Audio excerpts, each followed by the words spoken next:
Hello guys and welcome back on this channel.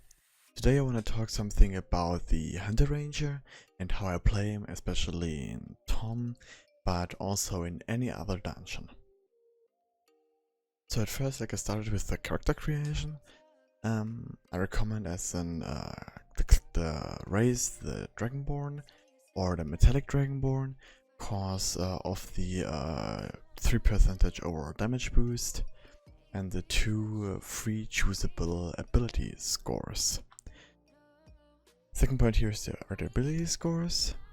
I would recommend you to Strange and Eternity, just for the physical damage boost and the crit severity, as well as the movement speed, which is pretty nice to reach an enemy as fast as possible, and stamina regeneration, which is very great with set bonus from the Lionheart Ravens, who increase damage at high stamina, and also gives you the ability to dodge more spells.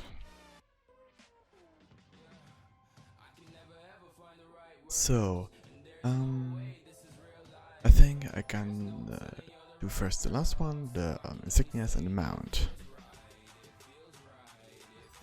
Let's get started with insignias. As insignias, I only take dominance and brutality, just cause to get as much power as possible. As insignia bonuses, I only look that I have the Gladiator's Guile, or the increased stamina regeneration and the movement speed I get from these. Stamina regeneration as well for Lionheart weapons, and the movement speed to get faster through the enemies. The other artifact bonus here is pretty useless. This one is overall useless cause I use an augment companion. And this one, yeah, it's okay, but not that much important. So as a mount, I use the 10k power from the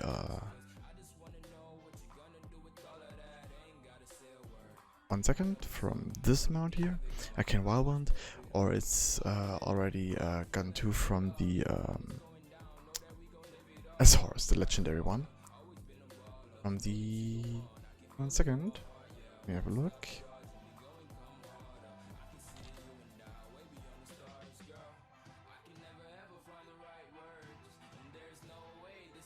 This, I think, is the Black Ice. Yeah, Black Ice Warhorse. It's already 10k power. I would recommend this to take. Otherwise, it's the cheaper version. It's a 5k power from the epic mounts. And the Bat Swarm for the bonus for 5% debuff and 5% buff from you. And the debuff is for the whole group, not just for you. So, let's get to the companion.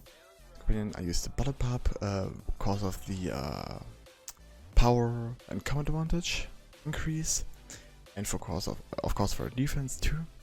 Cause especially in ToMM you already need defense stats. At the bolster you should get the creatures at 50% to get as much stats as you can. Bonnings to 15. I already just got the blue ones from this companion gear, but I hope I get the epic ones fast, that I can run with 2 offense slots on this here too. And this one here is 1 offense, 1 defense slot. But defense, I can get some greater wildness or something else. It's just a little bit less ability. Here down here, I use as much power as I can. 4k, 8k, 10k, 4k, and compy, alpha compy. It's just quite expensive. As an other one here, I could say the Ghost with 4k power, or the Githyanki. In the Sun Market, you already can buy a companion, the Githyanki. It's in the pack from the Gith here. This give you at a legendary 8% stamina regeneration and 4800 power boost. An utility slot. the second best one, and the ghost is not that bad, it's pretty cheap. The Yankee you only can get from this package. So as a companion enchantment power, I recommend the armor break, because it's buff your damage even if you have the 80k armor penetration. Otherwise you can take the potency for 2k more power, or the... 1 second. Okay, here perfect precision. This is for 5% more crit severity. So, on the boons, the power, the HP, and the revive sickness boon. HP for get master ability, power more damage, and revive sickness boon just to decrease the effect of what the revive sickness have to you. Revive sickness lowers your damage and lowers your HP. That's pretty bad, so you lower the effect. Campaigns boon is the power, the HP, and then go for the movement speed to dodge the effects from Tom much easier. The little bit bonus from the companion influence I take, and then here in the first two row 2 and 3, just to get to the cap stats, what you should get to, and here for the crit severity and the recovery speed to have your abilities faster to take them another one, and the crit severity to do no damage. And the best one at the master boon is the bloodlust. Go to the powers. At one target, I take the storm strike. At first, I only play this hunter in melee form, because damage is much higher when I only play in this form than switching it or playing in a range form. So I take Storm Strike for one more enemy, and I click Ground for more enemies. Hindering Shot, Hindering Strike, Marauder's Rush, and the Boar Charge in every situation, AoE and single target. Same as the dailies and every other thing in this character. Just for the weapon I change, but I'm gonna show you later. Daily I use the Snipe or the Call of the Storm, depends on the situation I am. On a high buff group I use more the Snipe. On AoE I use Call the Storm, or sometimes behind the burst phases in Tom I use it too, when I know the next burn phase is far enough away that you can use it, and I have the action points ready for the Snipe in the next burn phase. The class features, I every time use the Seeker's Vengeance to deal 10% more damage, cause I'm nearly every time behind the enemy, so nearly overall 10% damage boost. And the Blade Storm to deal 10% of my damage around me. Also useful in single, single enemy, cause it also deals damage to him. The Feats, I use the first one at bottom to get a 55% damage boost. Second one at top to reduce my encounter cooldowns. When I use another melee encounter, I reduce the cooldown for every other melee encounter of 3 seconds. Same for range encounters. In the middle to gain flurry after a melee encounter power. Flurry doubles the damage from my at will powers. Skirmish Gambit to increase my crit severity for 30% and lowers my crit strike about 3000, but I already get a cap with this 3k decrease, it's not that hard. And the last feat, just cause first Ghost here is nearly useless. It's because of this I use the Call Storm, and it's Normally gives a 30% damage boost, a 30 magnitude damage boost. Now it gives a 50 magnitude damage boost. Just a bit better. So, come to the equipment. I use the Protege's hood, cause the 5% damage boost from it also works in Tom. The ability stay in height to get much increased power in fight. And it's better than any 3% damage boost you can get on the armor. Same on to the arms. There's only 5%, but it's also more worth than a 3% damage boost. And the Feats, I use the Fury for the 3% melee damage boost, who stack with my Ring of the Strike Master.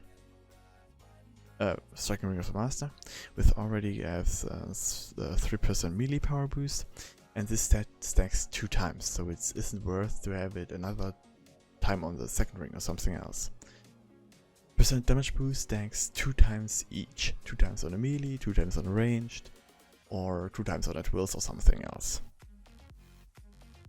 On the modification, I use the 880 power, just cause I have the other stats and combat advantage I have here on the rings and the neck.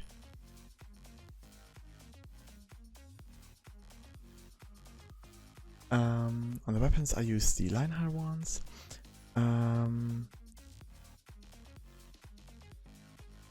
With the effect modification from on the boss one with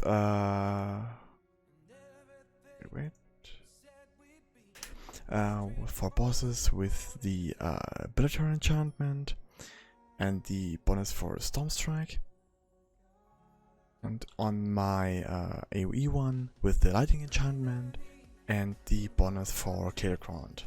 Just cause this is the ability I use as much as most as AoE, because it's the best one there. At my offhand, melee hand, it's the Lionheart axis. I use it with the power modification and 10% gravity just for damage.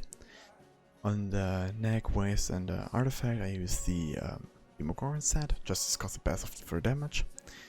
And with combat advantage, as I said earlier, to get, I'm not already cap, 1000 down, but it's not that much problem. At the rings, I use the Ring of the Teacher to get combat advantage I need, and the Ring of the Master to get the crit I need, and to get the percent damage boost too. At shirt I use the Prodigy Ring of the Strike, Prodigy Raid Ring.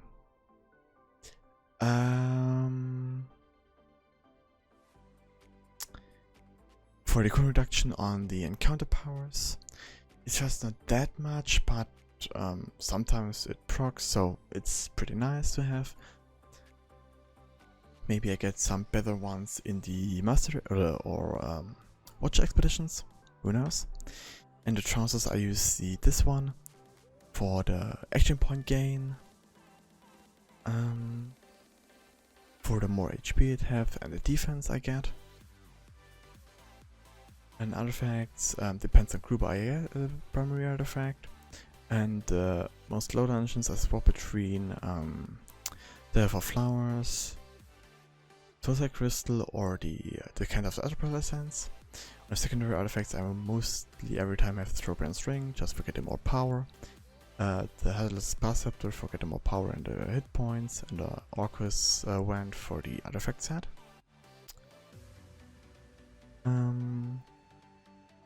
To come to these character stats in the last point of this guide, I further recommend 350k HP if you are new in ToMM.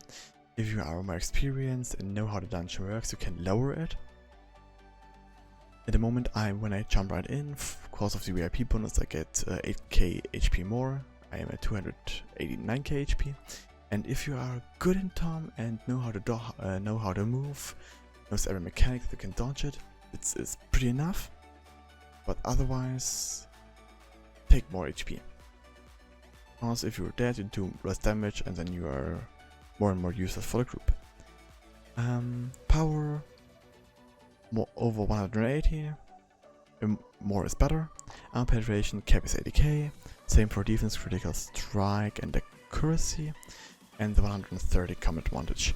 This 5 stats I would recommend for DPS. To have critical ones is pretty nice too, but not necessary. Same as deflect. I forgot one point. The enchantments. On the utility slots you can take the technical enchantments. 2 or 3 are enough. You can take 5 too if you want. I took 2 and take the other one on die enchantment just for more power. It's just a bit, but 1k I think with 3. Defense slots, I would recommend the brutal enchantments to get defense and maximum hit points. The XP bonus is not granted on defense slot. This is a visual bug. And the bark shield as an armor enchantment. It's the best one for Tom, and it's pretty nice. It can save you life many times. And light enchantment on nearly every offense slot instead of 1 or 2, depends on what you want. In 1 and 2 slots you should take 10% enchantments, one rank 15 and maybe one rank 14, cause I think 2 15s don't stack. I checked this out in the next few days and write it down in the video description when I have tested it. So, that was it with this guide. If you're interested in, you can check out the other guides on this channel, some with my OP guide or Xeli's Trickster guide. There are coming more guides soon for every other class. We've not done it till today. So leave a like if you enjoyed the video and hit the subscribe button when you don't want to miss any further review. So I wish you a good day until next time. Bye bye.